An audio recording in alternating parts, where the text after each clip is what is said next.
Canada حکام کا کہنا ہے کہ کینیڈا اسپوزل اسپانسرشپ درخواست پروسیسنگ کو تیز کرے گا۔ کینیڈا کا مقصد اکتوبر اور دسمبر 2020 کے درمیان 6000 اسپوزل اسپانسرشپ درخواستوں پر ہر ماہ عمل درآمد کرنا ہے۔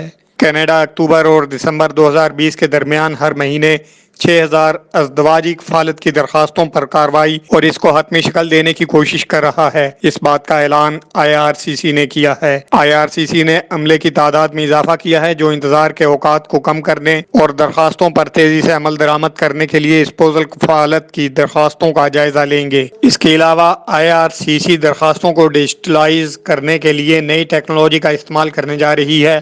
اس سے IRCC ملازمین کو درخواستوں کو جلد نمٹانے، کام کی ترتیب کو تیز کرنے میں مدد ملے گی تاکہ وہ درخواستوں پر تیزی سے کارروائی کر سکیں۔ IRCC نے کہا ہے کہ وہ بائیو میٹرکس کے لیے سہولت مند اقدامات نافذ کرے گا، لیکن اس کی تفصیلات پیش نہیں کی گئیں۔ آئندہ دنوں میں دور دراز سے درخواست دہندگان کے ساتھ انٹرویو لینے کے لیے بھی پائلٹ ٹیکنالوجی کا استعمال کیا جا سکے گا۔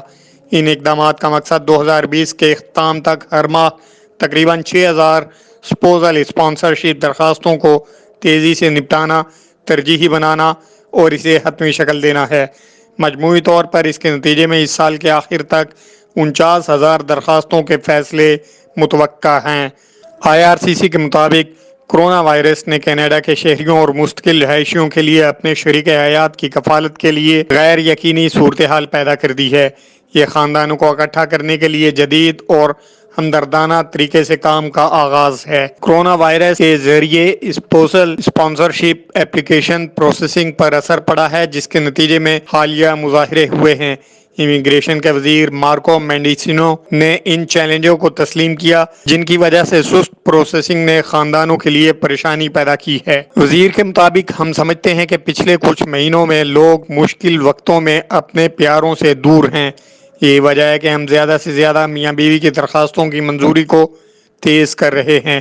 ہماری حکومت خاندانوں کو اکٹھا رکھنے کے لیے نئے طریقے تلاش کرتی رہے گی۔